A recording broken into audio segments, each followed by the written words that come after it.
একজন কামার তার নিজের তৈরি একটা দামি কুড়াল ভুল করে মাটিতে ছুঁড়ে ফেলে দিল। ঠিক সেই সময়ে ঘটনাক্রমে এক ছেলে কুড়ালটা খুঁজে পেল। ধার পরীক্ষা করতে সে একটা বড় গাছের উপর কোপ মারল।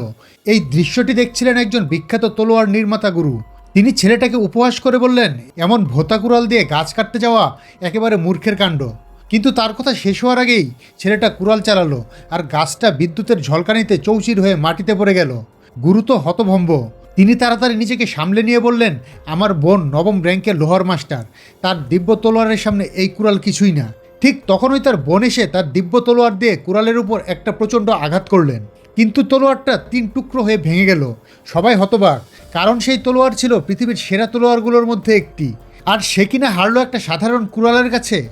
আসলে সেই বিখ্যাত তলোয়ার গুরু একসময় রক্তাক্ত যুদ্ধ আর দানবদের সাথে লড়াই করেছেন, কিন্তু ক্লান্ত হয়ে তিনি নিজের আসল পরিচয় ত্যাগ করে একজন সাধারণ কামার সেজে জীবন কাটাচ্ছিলেন।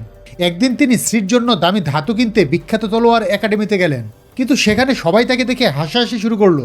তারা ভেবেছিল উনি শুধু ছোটোখাটো যন্ত্রপাতি বানাতে জানেন। তিনি চুপচাপ ধাতু বাছাই করছিলেন। হঠাৎ তাদের সম্প্রদায়ের বড় ভাই এসে তাকে অপমান করতে লাগলো।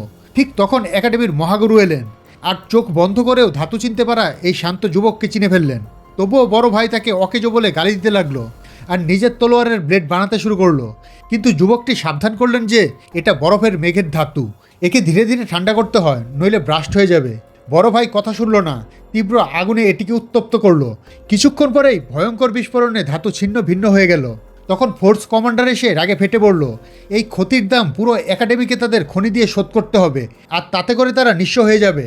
তাই সে চ্যালেঞ্জ ছুড়ে দিল, যদি তোমরা একটা দিব্য তলোয়ার বানাতে পারো তবে জরিমানা মাফ। বাধ্য হয়ে এই মহাগুরু রাজি হলেন, আর সেই নিরীহ যুবককে তলোয়ার বানাতে বললেন। যুবকটি সেই হাতুড়ি তুলল, আকাশের রং পাল্টে গেল, বিদ্যুৎ চমকাতে শুরু করলো। চোখের পলকে তিনি দিব্য তলোয়ার তৈরি করে ফেললেন। তলোয়ারটা হাতে নিতেই মেঘ ফেটে পড়ল, সোনালি ড্রাগন আবির্ভূত হলো, আর এক আঘাতে বিশাল পাথর দ্বিখণ্ডিত হয়ে গেল। সবাই বাকরুদ্ধ। তখন প্রত্যেকে বুঝতে পারল, যাকে তারা সবসময় তুচ্ছ তাচ্ছিল্য করত, তিনিই আসলে একজন মহান দিব্য লোহার মাস্টার।